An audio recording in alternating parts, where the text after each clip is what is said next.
Hello everybody, welcome back. So what do I have here on the page?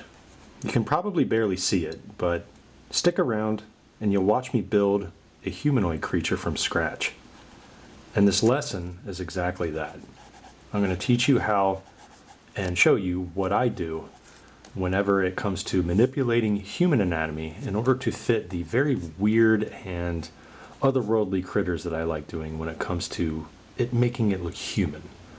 Now, if you're new to this and you know that you're not good at drawing people and you just don't know where to start, my advice to you is I'm not just going to say, oh, go out and draw people. And well, you actually can do that. I mean, I tell mentees to go to the cafes, parks, and any kind of place that they can in order to draw people. But you got the internet at your fingertips. And one of the coolest things about the internet is that there are a lot of medical illustration samples that are online. Illustrations that doctors have to study. And if you just want to learn anatomy, there's so many good pics on Google and Pinterest and Tumblr and whatever you want to look at that gives you a clear indication of skeleton and muscle and of both animal and human.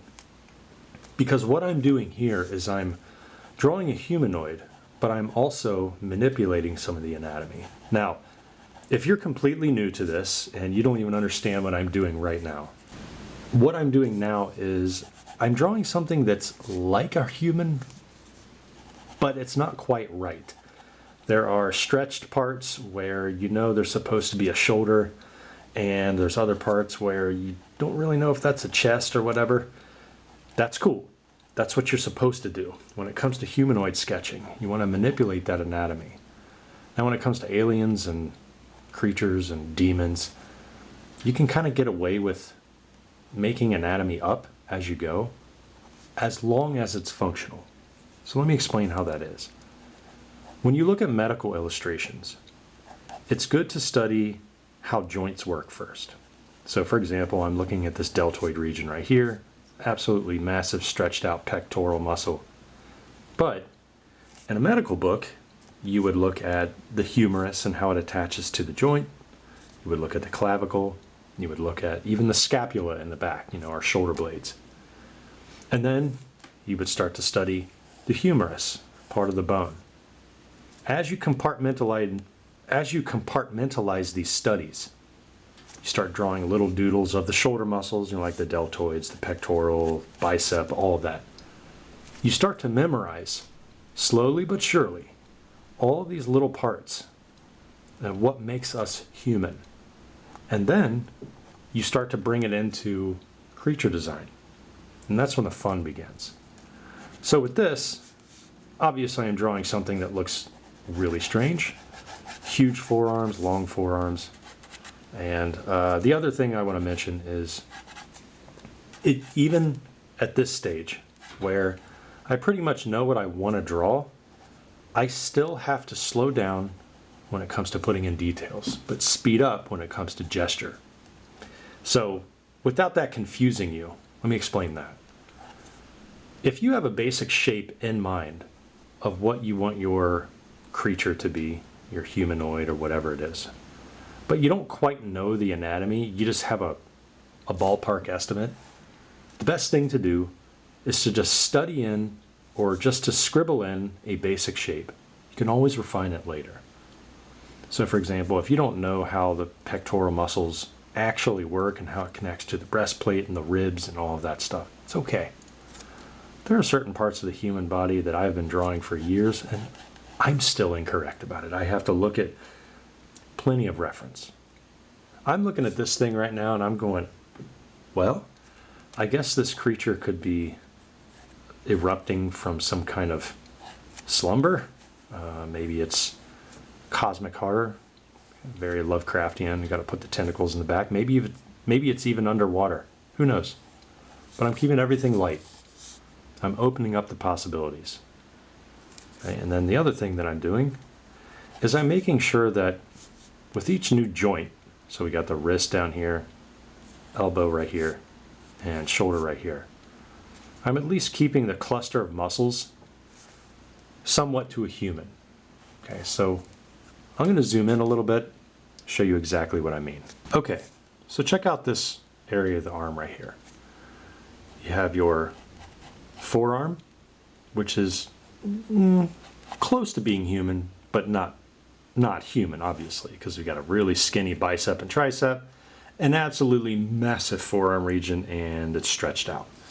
But up here, I'm adding in the brachialis muscle, followed by the bicep right behind it. And then what I'm doing is I'm stretching over the pectoral muscle to where the bicep is going underneath it, just like a human. And in the back here, I'm going to put in a slight bump to show the long head of the tricep, and then all the way down to the elbow. Now the elbow itself has some lumps and some ridges that don't exist on a human arm. However, with all of these shapes coupled together, we see enough of ourselves to know that it is human-like. So I want you guys to try this right now, regardless of the body parts that you're drawing. You may be working on the obliques over here, maybe some part of the diaphragm or the hips. Actually, I definitely suggest learning the hip, the whole hip region, and how the abdominal muscles attach to it, because it's a big deal. We'll get into that in a minute. Anyway, over on the forearm here. Now, when it comes to the overall shape, you know, it's thicker near the elbow and skinnier as you get to the carpal region. Good tip for everybody if you're new to this game and you don't really know how anatomy works yet. It's always good to start thick with the forearm by the elbow. As you taper down and it gets skinnier, give a little bit of an area where it widens out again. Underneath all of that, there are carpal bones. Now, since you're making a creature up, it doesn't really matter how many carpal bones, how many ligaments and metatarsals and whatever else is going on in there is actually under the skin. That's not important. What's important is the joint itself looks functional and believable. So what happens is you get fatter, right here, taper it in, you got another bulge, taper it in, and then you start on your hand, like that. So the 1, 2, 3 punch of thick, like thick to skinny, thick to skinny. You have those 3 areas. That really adds realism. Now, I gave a lesson before about directional changes when it came to anatomy. Same thing happens when you sketch humanoids too. All right, so for example, instead of me starting at the elbow with something like this, here's the mistake that a lot of beginner artists make. They'll do the forearm, they'll go straight down, and then boom, open up to the hand. So it looks like that area doesn't really have any resting place. There's no parts where the ligaments of the fingers can actually attach to the carpal region, and then you got your, you know, your radius and your ulna bones. Okay, now I'm not trying to be overly technical for everybody, but I want you guys to understand what's going on underneath the surface. All right, now, because this isn't human, but it's human-like, we're going to continue that. Now over here for the chest region, I'm going to come on the side of the pectoral muscle, and I'm actually just going to bring that line into the abdomen. Now, that's not what happens on a human. It doesn't come down that far. But I'm still following the pectoral muscle, okay, because it's, remember, I'm still making some of this up. And I'm just going to give it some oblique muscles. And then very lightly, I'm going to outline, just with like a light arch, of where the abdominal muscles would be. And then I'm going to come out. See that little 1-2 bump right there? So you've got your upper abdominal muscles. And then all of a sudden you have it as, you know, the creature's breathing. The air is being squeezed out of the lungs. Okay, now when it pushes out, or when it's sucking in air, that's what causes this to, you know, be concave. And then when you blow out the air, it becomes bigger. So we have a lot of energy happening right here. But I want you guys to focus on the shapes of what's going on in here. So the abdominal region is going to be right here. Notice how light I'm keeping this. It's just a nice oval. I still want there to be thickness back here where the obliques are, what you call the love handles. Remember, this is not human, so we can make these shapes a little strange. Okay, you got your latissimus muscle right behind there. That's such a fun one. Now, to show you guys some muscles underneath the armpit that people tend to forget about, but it's good to know. You know, out here on the big one, this is the latissimus dorsi, right here. And then the teres major is right in here on top of it. Okay, so you got your latissimus dorsi and then your teres major. But the one underneath here, the one everybody forgets about, that is called the coracobrachialis. It's the one that stretches, and it's that cool little bump that you can see on bodybuilders when they flex their biceps. You know they're doing their typical Arnold pose. And then you got your pectoral muscle right there. All right, and it's I'm throwing a lot of terms out at you, but you definitely don't want to forget these areas, because you got to know this type of anatomy if you want to stretch and break the rules. Okay, and then of course underneath here, the arm is turned the other way, so you won't see the tricep. All right, but if you want to dive deeper into this, you can literally just Google armpit muscles, anatomical studies of like medical illustrations and stuff, and you'll learn it. But this pectoralis major and pectoralis minor and all this, I'm just going to stretch this out to fit the alien body that I have, but still keep it believable. Right, like this. Okay, and notice that when I'm doing this, especially drawing with a pen, I am pressing harder in certain areas and releasing pressure in others. That is something that you have to remember to do if you're going to sketch with pen. Now with a pencil, you can get away with turning your pencil to the side and shading with it, just because graphite spreads a heck of a lot differently than pen strokes do. So don't forget that one. All right, there we go. Okay, so I don't want to dwell on this area too much. Let's see what other places that we can manipulate. Now the hip region right here, we're not going to get too much into detail about that. As I said before, I don't want to overwhelm you guys with entire body sketches.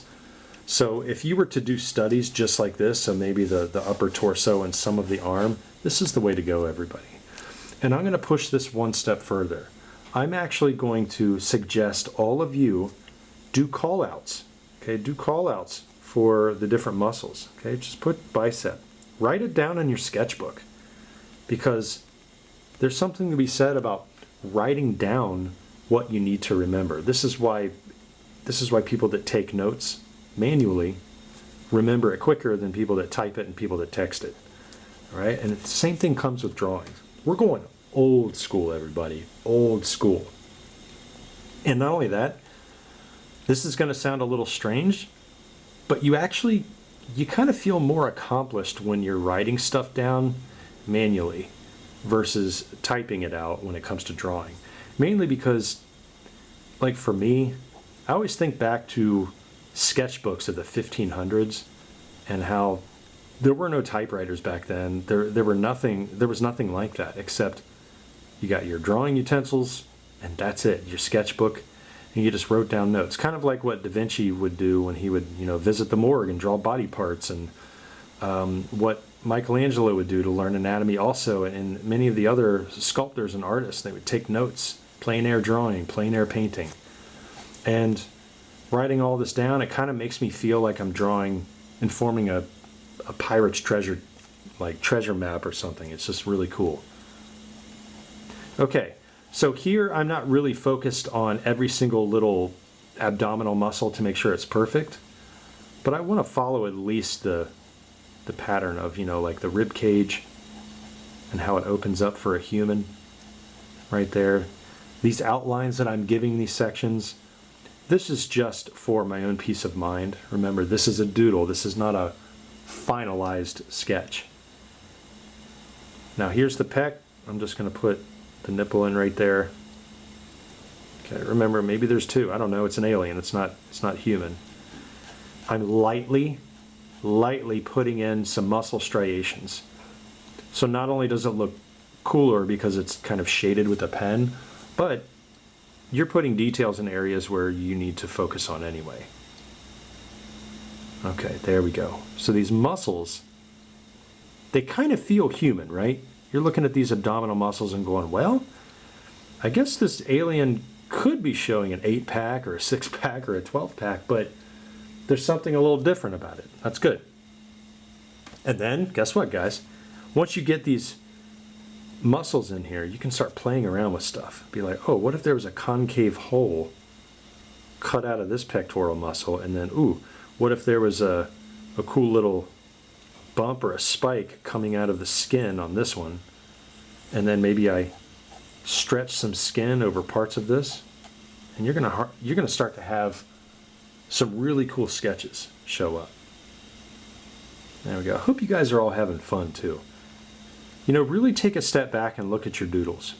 Also, it's good to do some self-reflecting and write down what you know you need to be better at.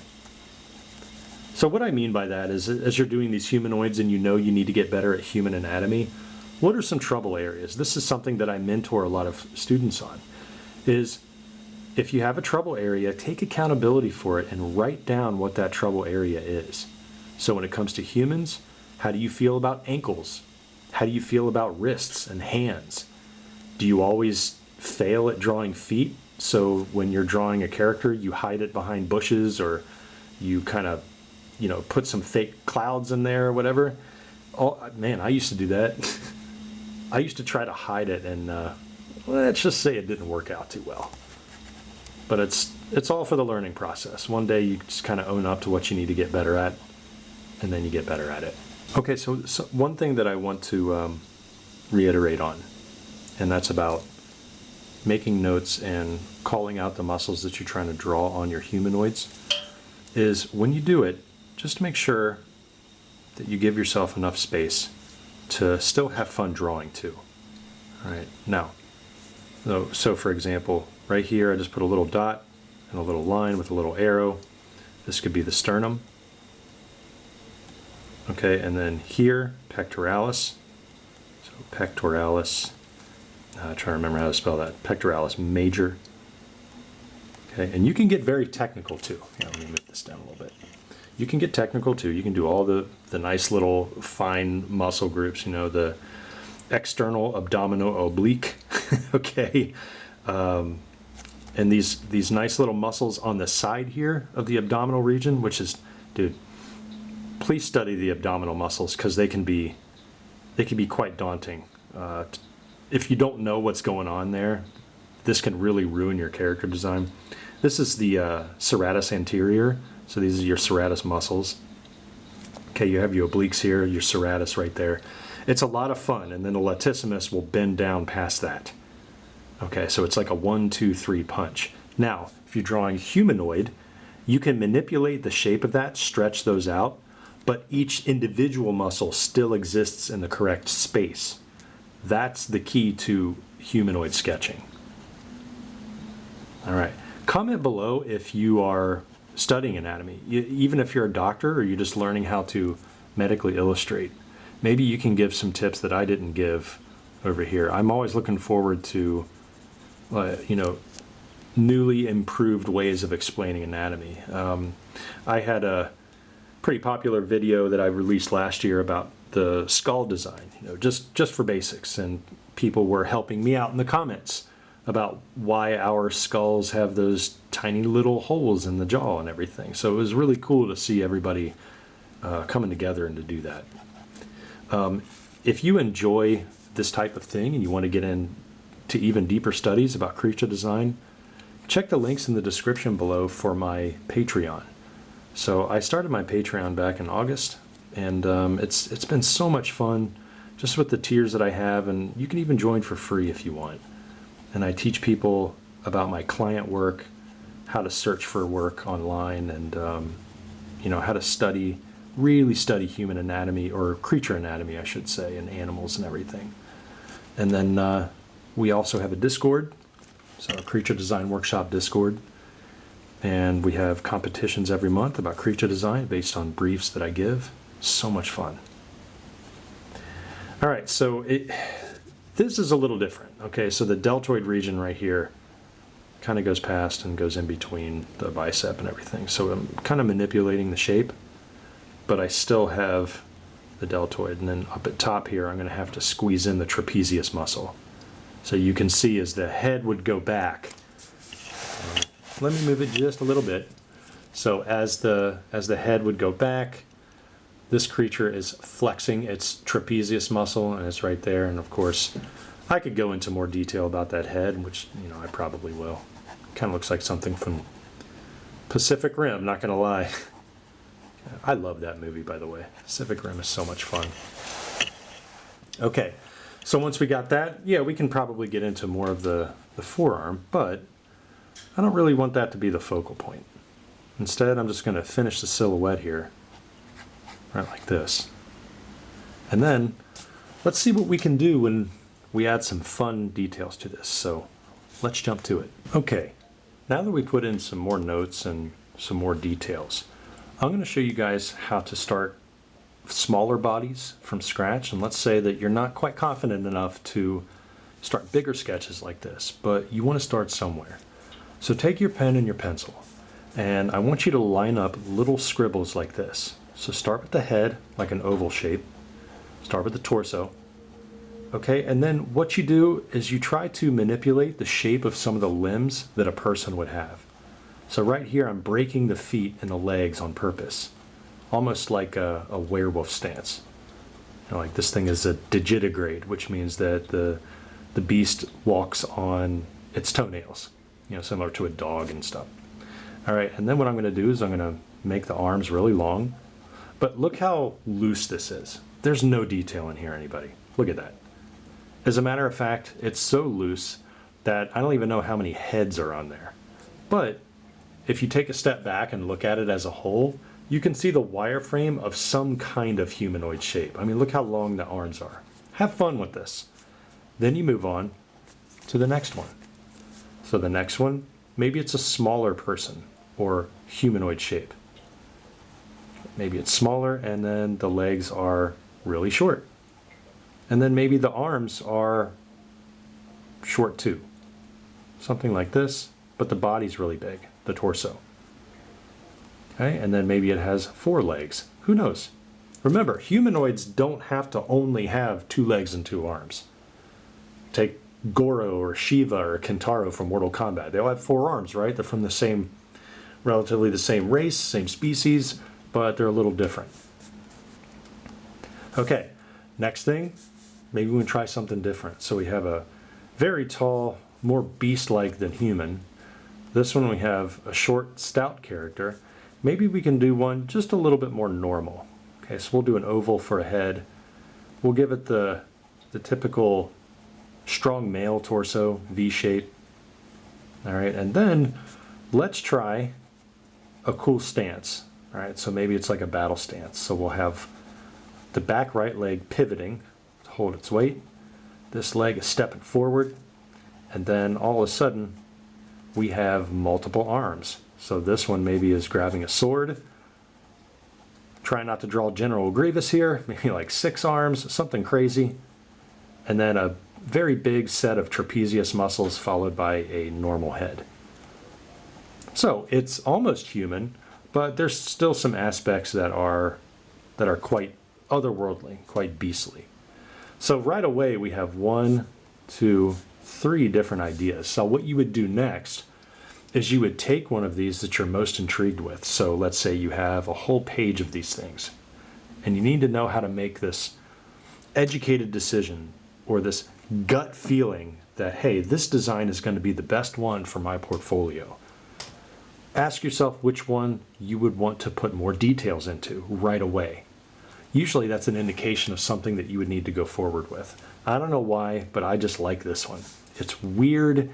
It's kind of human, but it still allows me to really play up with the anatomy while still making it rather creepy. You know, maybe the thighs and the calves are human, but all of a sudden everything below the ankle is not. Okay, maybe there's like 8 toes and who knows. The chest region is almost like a mix between a bat and something from Silent Hill or Dead Space. Who knows? Have fun with this stuff. It's so much fun. And then what you would do is you would take one of these and then you would bring it to more of this, okay? Full body or at least outline. So remember when I first started this sketch, I had the basic outline of what I wanted with no details in between. Remember, you're at the thumbnail stage, so you can't really fail at this stage. This is the experimental phase. It's the skybox phase. See, now I want to keep adding details up here because, that's what happens to us concept artists, right? We just keep wanting to go, and we don't stop, and we end up, lingering on something that takes a little bit too long. All right, so that's your homework assignment, everybody. If you're in school right now and you're wanting to be a concept artist, concepting all starts with this. This, it's a prettier version of this, but you can't get here unless you do this first. So if you find yourself jumping to conclusions too fast, jumping to details, especially when it comes to wanting that awesome character out, wanting that awesome humanoid character out, study real anatomy. Study joints. You got your ankles, you got shoulders, you have hips, okay, skull. I mean, there's so many body parts that you could just jump to right away. If that's overwhelming, then you can make it even smaller. Let's say one entire week, okay, 7 days. Let's write it down here. For 7 days, you just study the shoulder. That's it. Male and female. It's basically the same thing, but the muscle size is not the same. Study the bones. Okay, so the bones, and then study the muscles. And then guess what? You study the bones and muscles at the same time. All right, this is awesome.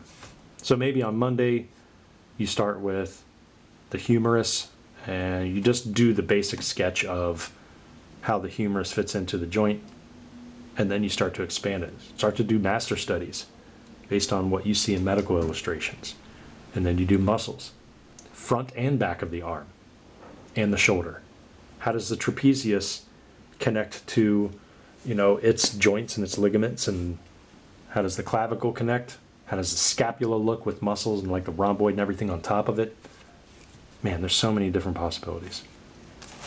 Comment below if you're having fun, if you're frustrated with humanoid sketching, but I want you guys to know that you're going to get to this point. You will. Just keep practicing. It will add up, as small as it may be. Maybe start with the foot. Study the foot, then move to the ankle, and then all of a sudden starting to see how muscles connect to the ankle, how ligaments and tendons and metatarsals, like all that stuff.